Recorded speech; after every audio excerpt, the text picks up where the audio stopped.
Hello students, study exclusive में मैं पूजा आपका स्वागत करती हूँ। हमने जो कल चैप्टर डिस्कस कर रहे थे हम मूवमेंट्स इन बॉडी, उसी में आज हम आगे डिस्कस करेंगे जो हमारे बर्ड्स होते हैं उनके मूवमेंट्स के बारे में। कल हमने जो ह्यूमन बींग्स हमारे होते हैं, ह्यूमन बॉडी में जो ज्वाइंट्स होते हैं, किस तरह से मूवमेंट्स करते हैं, क्या उनके नेम होते हैं, वो सब हमने कल डिस्कस किया था। आज हम आगे बर्ड्स जो हमारे होते हैं, पक्षी होते हैं, उनके किस तरह से वो मूवमेंट करते हैं उस चीज़ को हम डिस्कस करेंगे। आइए सबसे पहले हम देखते हैं मूवमेंट्स ऑफ अर्थवॉर्म्स।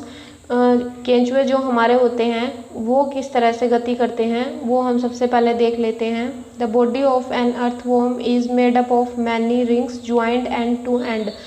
जो अर्थवॉर्म हमारे होते हैं उनकी बॉडी बहुत सारी रिंग्स से बनी हुई होती है जो एक दूसरे से एंड टू एंड ज्वाइंट होते हैं, जुड़े हुए होते हैं। An earthworm does not have bones. जो अर्थवॉर्म हमारे होते हैं उनकी हड्डियाँ नहीं होती हैं। They does not have bones. उनके शरीर में हड्डियाँ नहीं होती हैं, उनके शरीर में सिर्फ मांसपेशियाँ होती हैं। It has muscles which help to extend and shorten the body. उनकी जो मसल्स होती हैं, मांसपेशियाँ जो अर्थवॉर्म की होती हैं वो उनको हेल्प करती हैं एक्सटेंड करने में, विस्तरण करने में, एंड शॉर्टन और संकुचन में उनको वो हेल्प करती हैं। अर्थवॉर्म की जो मसल्स होती हैं वो उनको हेल्प करती हैं extend and shorten the body. During movements the earthworm first extend the front part of the body keeping the rear portion fix to the ground. Earthworm को हम देखते हैं, केंचुआ जो हमारा होता है उसका जो फ्रंट पार्ट होता है सबसे पहले वो उसको एक्सटेंड कर लेता है, उसको फैला लेता है, और जो उसका बचा हुआ जो उसकी बॉडी का जो पार्ट होता है उसको वो धरती पर फिक्स कर लेता है, ग्राउंड पे उसको फिक्स कर लेता है, भूमि को पकड़ लेता है, और जो आगे वाला पार्ट होता है उसको एक्सटेंड कर लेता है। देन वो जो उसका लास्ट वाला जो पोर्शन होता है उसको पुश करता है और फिर थोड़ा सा आगे उसका पार्ट चला जाता है, जो आगे का पार्ट थोड़ा सा आगे चला जाता है। उसके बाद and releasing the rear end, उसके वो फिर वो अपना स्थान छोड़ देता है। It then shorten the body and pull the rear end forward, फिर उसको वो आगे की तरफ पुल करता है। This make it move forward by a small distance. पहले वो आगे वाले पार्ट को फिक्स कर लेता है, जब वो थोड़ा सा मूव हो जाता है उसके बाद जो उसका फ्रंट वाला पार्ट है उसको पहले वो आगे वाले को एक्सटेंड कर लेता है, फैला लेता है, और पीछे वाले पार्ट को फिक्स कर लेता है। जब वो थोड़ा सा मूव हो जाता है उसके बाद जो उसका फ्रंट वाला जो पोर्शन होता है उसको वो एक्सटेंड कर लेता है ग्राउंड पे। उसके बाद जो उसके लास्ट वाला जो पोर्शन होता है उसको उसको एक्सटेंड कर लेता है और फर्स्ट वाले पार्ट को फिक्स कर लेता है। फिर वो थोड़ा सा मूव करता है, मूव करने के जब वो थोड़ा सा आगे मूव करता है फिर ये जो उसका प्रोसेस है फिर से वो आगे वाले पार्ट को एक्सटेंड करता है। इस तरह से ये प्रोसेस रिपीट होता रहता है और वो मूव करता रहता है। Repeating such muscle expansion and construction, जो ये एक्सपेंशन और कंट्रक्शन का विस्तरण और जो ये कंट्रक्शन संकुचन का जो प्रोसेस है ये रिपीट होता रहता है। And the earthworm can move through the soil, और जो हमारे अर्थवॉर्म होते हैं वो मिट्टी पर गति करते हैं, मूवमेंट करते हैं। Its body secrets slimy substance to help the movement. जो अर्थवॉर्म होते हैं उनकी बॉडी चिकने पदार्थ को रिलीज़ करती है, चिकना पदार्थ जो रिलीज़ करती है स्लिमी सब्सटेंस को, जो इनकी हेल्प करता है मूवमेंट करने में, गति करने में वो इनकी हेल्प करता है। जो इनकी बॉडी से स्लिमी सब्सटेंस जो रिलीज़ होता है वो मूवमेंट करने में इनकी हेल्प करता है। ये आप देख सकते हैं, इमेज में भी देख सकते हैं जो अर्थवॉर्म की इमेज दी हुई है। इसके आगे जो ये नीचे 3 इमेज दी हुई हैं, इसमें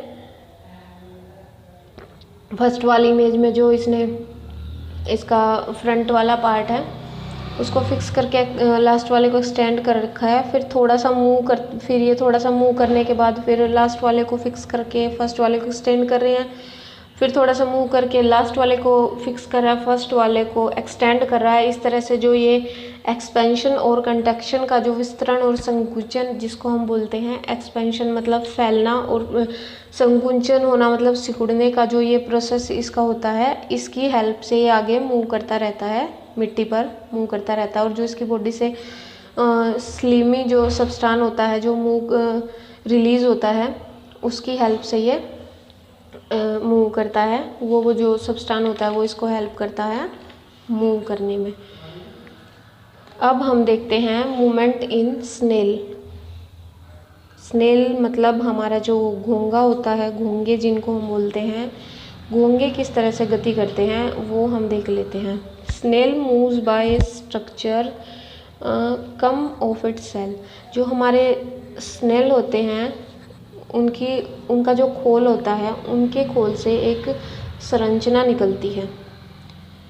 जो स्नेल होता है उनके खोल से, सेल से एक संरचना निकलती है, उसकी हेल्प से जो स्नेल होते हैं, घोंघा जो हमारा होता है वो मूव करता है, उस संरचना की हेल्प से मूव करता है।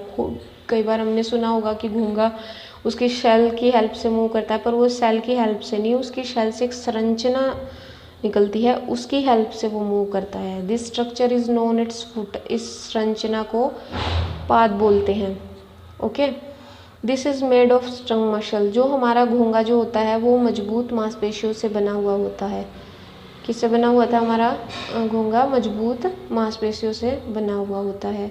इसके बाद हम देख लेते हैं मूवमेंट इन कॉकरोच। कॉकरोच में कैसे मूवमेंट होती है वो हम देख लेते हैं। Movement in cockroach. कॉकरोच को हम हिंदी में तिलचट्टा बोलते हैं, तिलचट्टे में गति। Cockroach walk and climb as well as fly in the air. जो हमारे कॉकरोच होते हैं वो चलने के साथ साथ उड़ भी सकते हैं।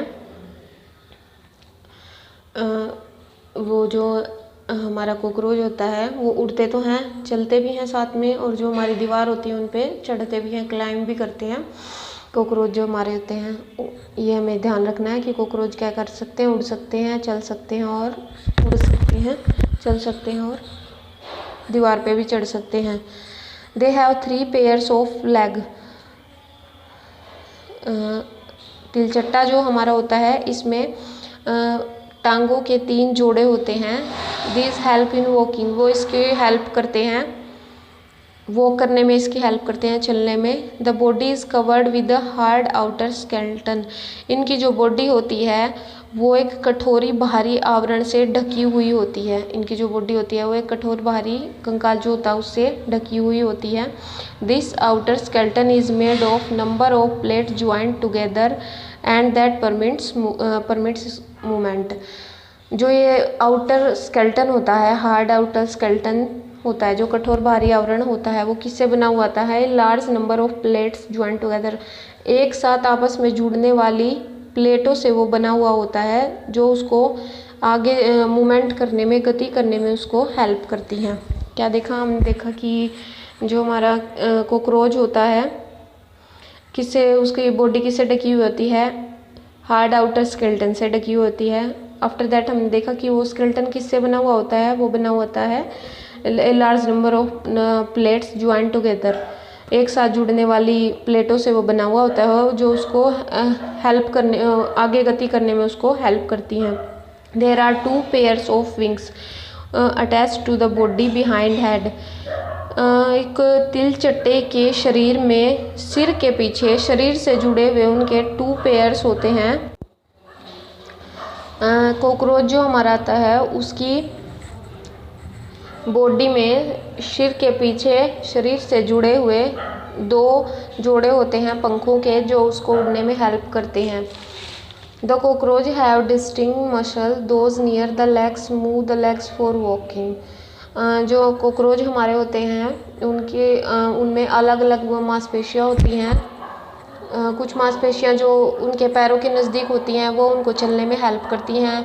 जो विंग्स के नज़दीक होती हैं वो उनको उड़ने में हेल्प करती हैं। Okay, those near the legs, जो उसके पैरों के नज़दीक होती हैं, टांगों के जो नज़दीक होती हैं, वो वॉकिंग में हेल्प करती हैं, चलने में हेल्प करती हैं। और जो बॉडी मसल्स उनके विंग्स के जो नज़दीक होती हैं वो कॉकरोच को उड़ने में हेल्प करती हैं। आपने घरों में कई बार देखा भी होगा, जो कॉकरोच हमारे होते हैं वो कॉकरोच उड़ भी सकते हैं, दीवारों पर भी चढ़ जाते हैं और चल भी सकते हैं। कॉकरोच को देखा होगा, कॉकरोच ईजिली आप देख सकते हैं, बहुत बार ये मिल जाते हैं घरों में भी, तो आप उसको देख सकते हैं कि वो चल सकते हैं, उड़ सकते हैं, कैसे वो मूवमेंट करता है, आप उसको देख सकते हैं। अब तक हमने डिस्कस किया था जो अर्थवर्म हमारा स्नेल और कॉकरोच था वो नॉट मैमल्स था, वो स्तनधारी नहीं होते हैं। अब हम डिस्कस करेंगे मूवमेंट्स इन बर्ड्स, पक्षियों में जो गति होती है उसको हम डिस्कस करेंगे। पक्षी हमारे स्तनधारी होते हैं, मैमल्स होते हैं वो, उसको अब हम डिस्कस करेंगे। इससे पिछली वीडियो में हमने ह्यूमन बॉडी के बारे में डिस्कस किया था, ह्यूमन भी हमारे स्तनधारी होते हैं। मूवमेंट्स इन बर्ड्स हम देख लेते हैं। पक्षियों में गति किस तरह से होती है वो हम देख रहे हैं। Birds have light hollow bones that help them in flight. जो हमारे पक्षी होते हैं उनकी जो बोन्स होती हैं, अस्थियां जो होती हैं वो हल्की और होलो होती हैं, खोखली होती हैं, जो उनको उड़ने में हेल्प करती हैं। उनकी हड्डियां खोखली होती हैं, पर जो उनकी मसल्स होती हैं ना वो बहुत ज़्यादा स्ट्रॉन्ग होती हैं। Muscles are very strong but the bones are very light and hollow. उनकी हड्डियां हल्की और खोखली होती हैं और जो मसल्स होती हैं वो बहुत ज़्यादा स्ट्रॉन्ग होती हैं। ये दोनों ही उनको उड़ने में हेल्प करती हैं। Their wings are modified for limbs. जो इनके विंग्स होते हैं वो अग्रपाद का रूपांतरण होते हैं। विंग्स जो उनके होते हैं वो जो उनके अग्रपाद जो होते हैं, लिम्स होते हैं, फोर लिम्स होते हैं, उनका रूपांतरण होते हैं। Hind limbs are used for walking. और जो उनके पश्चपाद जो होते हैं, पीछे वाले जो पाद होते हैं वो उनको चलने में हेल्प करते हैं। अगर बात किस में हेल्प करते हैं, विंग्स में, मतलब विंग्स का रूपांतरण, विंग्स में रूपांतरण हो जाते हैं तो मतलब वो विंग्स बनाते तो उड़ने में उनको हेल्प करते हैं। और जो पश्चपाद उनके जो होते हैं, पीछे वाले जो लिम्स होते हैं वो उनको चलने में हेल्प करते हैं। ये भी आपको ध्यान रखना। फोर लिम्स उनको फ्लाइट में हेल्प करते हैं एंड जो हिंड लिम्स होते हैं वो उनको वॉकिंग में हेल्प करते हैं। इसके अलावा ये कुछ चैप्टर में नहीं है, थोड़ा सा अगर ये बर्ड्स का चैप्टर चला हुआ है तो मैं आपको बता देती हूँ। कुछ ऐसे बर्ड्स होते हैं हमारे जो फ्लाइटलेस होते हैं, जो उड़ नहीं सकते हैं। ऐसे कौन से हमारे बर्ड्स होते हैं, को एक दो एग्जांपल मैं आपको दे रही हूँ। बर्ड्स जैसे हमारा ऑस्ट्रिच हो गया, कीवी हमारा हो गया। ये जो दो हमारे बर्ड्स होते हैं ये फ्लाइटलेस होते हैं, ये उड़ नहीं सकते हैं और ये न्यूजीलैंड में पाए जाते हैं। ऑस्ट्रिच कीवी हमारा न्यूजीलैंड में पाए जाते हैं। इसको भी आपको याद रखना है। ये इस चैप्टर में नहीं दिया हुआ था बुक में, इसलिए मैंने लिखा नहीं हुआ है, पर थोड़ा सा इम्पोर्टेंट मेरे को लगा और बर्ड्स चला हुआ था तो मेरे को याद आया तो मैं आपको बता रही हूँ।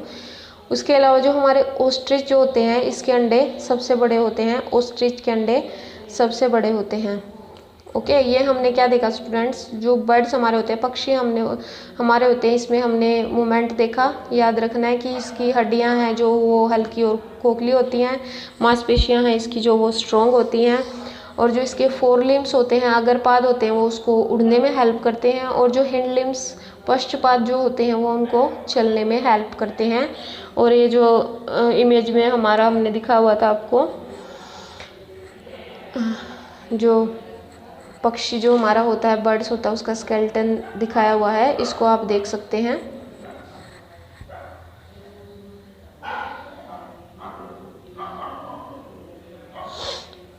ओके, अब हम देख लेते हैं फिश। हमारी जो फिश होती है वो किस तरह से मूवमेंट करती है उसके बारे में हम डिस्कस कर लेते हैं। The head and tail of the fish are smaller than the middle portion of the body. जो हमारी फ़िश होती है, एक जो फ़िश हमारी होती है, आपने एक नाव देखी होगी, जो हमारी फ़िश है उसकी शेप एक नाव के जैसी होती है। उसका जो बीच वाला पोर्शन जो होता है वो लार्ज होता है और जो उसका हेड और टेल होते हैं वो स्मॉलर होता है। मतलब जैसे आप एक नाव को देख सकते हैं, हमारी फ़िश बिल्कुल एक नाव की ही शेप में होती है, नाव की तरह एक वो फ़िश होती है हमारी। ये भी इसमें यही दिया हुआ है फर्स्ट लाइन में, the head and tail of the fish are smaller. मैं आपको बता रही हूँ कि जो उसका हेड एंड टेल होता है, सिर और जो पूंछ होती है वो स्मॉलर होती है, और जो उसका मिडल पोर्शन होता है वो लार्ज होता है उसकी बॉडी का। The body tapers at the both ends. और जो उसकी बॉडी के जो दोनों एंड होते हैं वो स्मॉल होते हैं और जो बीच वाला मिडल पोर्शन होता है वो लार्ज होता है। This body shape is called streamlined. जिस तरह की उसकी शेप होती है, एक फ़िश की जो शेप होती है, उसकी बॉडी की जो आकृति होती है उसको स्ट्रीमलाइंड कहते हैं, धारा रेखीय उसको बोलते हैं।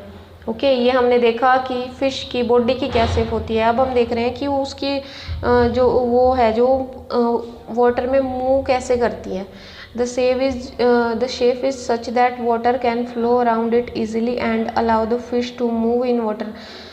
जो फ़िश होती है, मछली की जो शेप होती है वो उसकी यही आकृति उसको जल में इधर उधर बहकर निकल जाने की, और जो जल में इजीली स्विम करती है, इसकी बॉडी शेप की जो उसकी होती है वो बहुत ज़्यादा उसको हेल्प करती है। उसकी ऐसी शेप होती है इसलिए वो इजीली उसको वहाँ वाटर में स्विम कर सकती है, पानी में इधर उधर आसानी से जा सकती है। उसकी जो बॉडी शेप होती है उसी के कारण वो ऐसा कर सकती है। आगे आप देखिए, the skeleton of fish is covered with strong muscle. जो एक मछली होती है उसका कंकाल जो होता है वो दृढ़ मांसपेशियों से ढका हुआ होता है। जो हमारी फ़िश होती है उसका जो स्केल्टन होता है वो किससे ढका हुआ होता है, कवर्ड होता है, दृढ़ मांसपेशियों से वो कवर्ड होता है। During swimming muscle make the front part of the body curve to one side and the tail part swings towards the opposite side. ये देखिए मतलब क्या है, जैसे हमारी फ़िश देख लेते हैं हम, वो स्विम करती है तो जब वो तैरती है तो जिस तरफ उसका एक तरफ उसका जो फेस हेड वाला जो पार्ट है, आगे वाला फ्रंट पार्ट जो होता है, सिर होता है उसका, एक तरफ उसका सिर मुड़ जाता है, और जो उसकी पूँछ होती है, उसकी जो टेल होती है वो उसकी अपोजिट साइड में वो मुड़ जाती है, फिर वो स्विम करती है। और जो लास्ट वाला उसका पार्ट होता है फिर वो उसको पीछे से पुश करता है, आगे की तरफ धकेलता है, और फिर जो हमारी फ़िश है वो स्विम करती है, मूवमेंट करती है वाटर में। Then quickly the body and tail curve to the other side. इस तरह से जिस तरफ उसका हेड मुड़ जाता है उसकी जस्ट अपोजिट डायरेक्शन में उसकी टेल मूव करती है, मुड़ जाती है, और फिर उसको पीछे से पुश करती है आगे जाने के लिए। This make a jerk and push the body forward. इस तरह से एक जर्क मतलब एक झटका सा, उसको मतलब झटका सा देते हैं वो पीछे से, उसको आगे की तरफ पुश करती है, धक्का देती है आगे की तरफ जाने के लिए। A series of such jerks make the fish swim. जो क्रमिक ताल जो होती है जर्क्स की, झटकों की जो क्रमिक ताल है, मतलब ये क्रमिक ताल मतलब ये बार बार ऐसा होता रहता है, मूवमेंट्स रिपीट होता रहता है। ये एक तरफ से वो आगे मुड़ गई, फिर वो उसका हेड दूसरी साइड में मुड़ गया, और जो उसकी टेल थी वो उसके अपोजिट डायरेक्शन में मूव कर गई। इस तरह से जो ये क्रमिक ताल होता है जर्क्स का, एक तरफ से दूसरी तरफ मुड़ना और पीछे से पुश करना, वो बार बार चलता रहता है और उसको हेल्प करता रहता है, स्विम करने में उसको हेल्प करता रहता है। This is helped by the fin of the tail. Fin of the tail मतलब जो उसकी पूँछ में जो पंख होते हैं, वो जो उसकी पूँछ के पंख होते हैं वो इस प्रोसेस में स्विमिंग में फ़िश की हेल्प करते हैं। जो ये सीरीज़ होती है जर्क्स की, मतलब उसको पीछे से धक्का दिया जा रहा है कि आगे की तरफ चलो चलो, जो ये होता है उसमें उसके पूँछ में जो पंख होते हैं वो उसको हेल्प करते हैं, एक फ़िश को स्विम करने में। कौन हेल्प करता है? Fins of the tail. इस तरह से जो हमारी फ़िश होती है, मछली होती है, वो वाटर में मूव करती है, आगे की तरफ वो चलती रहती है। अब हम देख लेते हैं the snake a body curve into many loops. Snake में मूवमेंट हम देख लेते हैं, सर्प किस तरह से हमारा मूव करता है। जो हमारा स्नेक होता है उसकी बॉडी होती है, उसकी बॉडी में बहुत सारी वलय होते हैं, बहुत सारे वलय से उसकी बॉडी बनी हुई होती हैं। Each loop of the snake gives it a forward push by pressing against the ground. Since its long body makes many loops and each loops give in this push, the snake move forward very fast and not in a straight line। देखिए जो सर्प हमारा होता है उसकी body में बहुत सारे वलय होते हैं, और हर वलय उसको आगे की तरफ पुश करता है, आगे की तरफ जाने के लिए पुश करता है, आगे ऐसे धक्का सा देते हैं, हर वलय करता है। और उसकी जो लार्ज बॉडी जो उसकी होती है उसमें बहुत सारे वलय होते हैं। जैसे एक वलय उसको पुश कर रहा है, ऐसे बहुत सारे लूप्स हो गई। जब उसको सारी लूप्स उसको हेल्प करेंगी एक साथ तो वो फास्ट चलेगा ना, बहुत सारी लूप्स उसको पीछे से पुश करेंगी आगे चलने के लिए, तो वो जल्दी चलता है। इसी वजह से वो चलता है क्योंकि उसकी बॉडी में बहुत सारी लूप्स होती हैं, उसकी बॉडी है जो बहुत सारे लूप्स को बनाती है और सारी लूप्स उसको हेल्प करती हैं, आगे की तरफ पुश करती रहती हैं सारी लूप्स। तो जितनी लूप्स हैं, जितनी ज़्यादा उसको पीछे से पुश मिलेगा उतना जल्दी चलेगा, वो उतना जल्दी चलता है। तो इसलिए जो हमारा स्नेक है वो वेरी फास्ट मूव करता है and not in a straight line.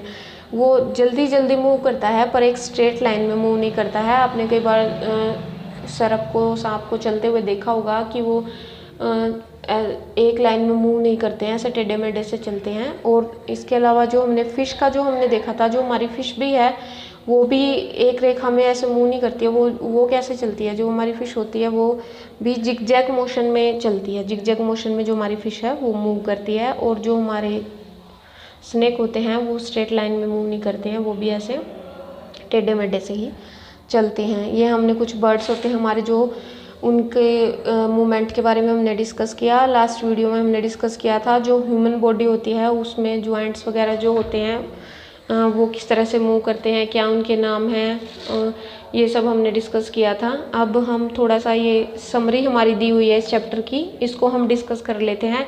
देखो एनसीईआरटी की जो समरी होती है वो बहुत ही ज़्यादा इम्पोर्टेंट होती है। चैप्टर का कंक्लूजन है जो बहुत ज़्यादा उससे समरी से ही कवर हो जाता है। तो हर चैप्टर की समरी आप एक बार ज़रूर पढ़ें, ये आपके लिए बहुत हेल्पफुल होएगी। चलिए हम डिस्कस कर लेते हैं कि समरी हमने पूरा चैप्टर डिस्कस कर लिया है, ह्यूमन बॉडी के मूवमेंट्स भी और जो हमारे बर्ड्स होते हैं उनके मूवमेंट्स भी। ह्यूमन बॉडी के मूवमेंट्स देखने के लिए आप हमारी पिछली वीडियो हमने कल जो डिस्कस किया था उस पे जा सकते हैं। हमने सारे जॉइंट्स वगैरह को डीपली उसमें डिस्कस किया है।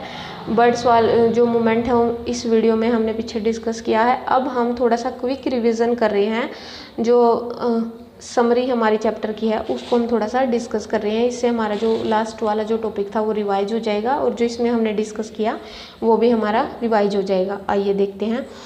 Bones and cartilage form the skeleton of the human body. It gives the frame and shape to the body and help in movement. जो बोन्स और कार्टिलेज हमारी होती हैं, अस्थियां और उपास्थियां जो हमारी होती हैं वो स्केलेटन बनाती हैं ह्यूमन बॉडी का। जो कंकाल होता है उसको वो बनाती हैं। It gives the frame and shape to the body. ये जो आकृति और शेप जो होती है बॉडी की उसको मतलब जो ह्यूमन की जो आकृति होती है ये अस्थियां और उपास्थियां हैं वो देती हैं। हेल्प इन मूवमेंट, जो उसको गति करने में हेल्प करती हैं। It protects the inner organs. ये हमारे जो आंतरिक जो अंग होते हैं उनको प्रोटेक्ट रखती हैं अस्थियां और उपास्थियां। The human skeleton comprise the skull, the backbone, ribs and the breast bone, shoulder bone and hip bone and the bones of hand and legs bone. जो हमारा ह्यूमन स्केलेटन होता है उसमें कौन सी बोन होती हैं? स्कल होती है हमारी, जो खोपड़ी जो हमारी होती है इसमें हमारी बोन्स होती हैं। बैक बोन हमारी होती है रीढ़ की हड्डी, रिब्स हमारी होती हैं, पसलियाँ होती हैं एंड द ब्रेस्ट बोन, वक्ष वाली जो हड्डी होती है, वक्ष वाली अस्थि होती हैं, वक्ष अस्थि हमारी होती है। शोल्डर एंड हिप बोन, जो कंधे की हमारी हड्डियां होती हैं और हिप बोन हमारी होती हैं। And the bones of hand and legs, और हमारी हाथों की और पैरों की जो हड्डियां होती हैं वो इसमें हमारी होती हैं। स्केलेटन में कौन सी क्या हड्डियां होती हैं? The bones are moved by alternate contraction and relaxation of 2 sets of muscles.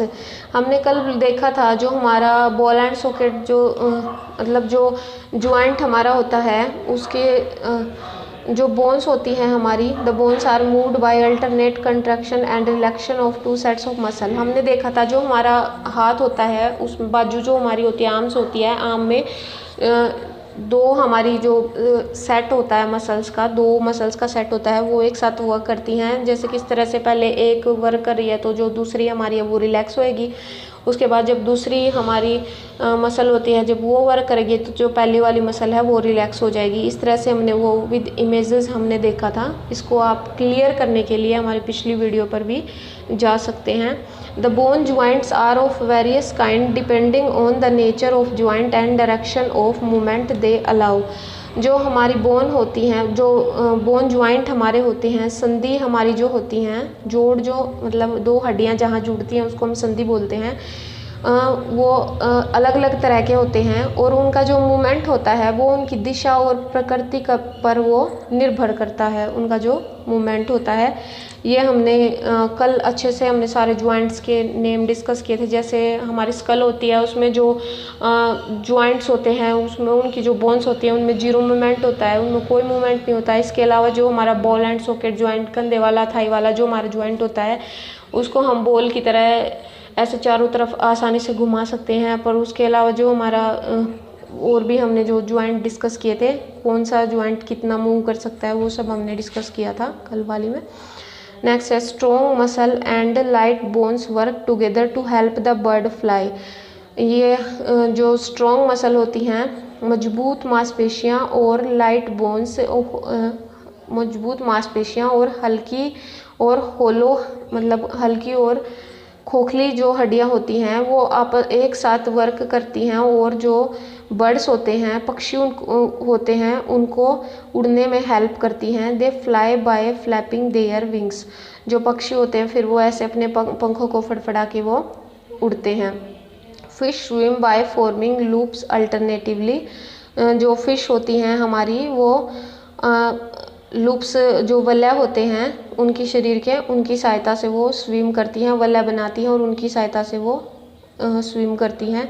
इसके अलावा स्नेक्स का हम देख लेते हैं। Snakes slither on the ground by looping sideways, a large number of bones and associated muscle push the body forward. जो हमारा snake होता है उसके बॉडी में बहुत सारे लूप होते हैं, लूप्स को वो मेक करता है और बहुत सारी हड्डियां होती हैं जो उसको आगे की तरफ फॉरवर्ड करने में पुश करती हैं और आगे की तरफ बढ़ने में उसको हेल्प करती हैं। नेक्स्ट हमारा जो कॉकरोच है,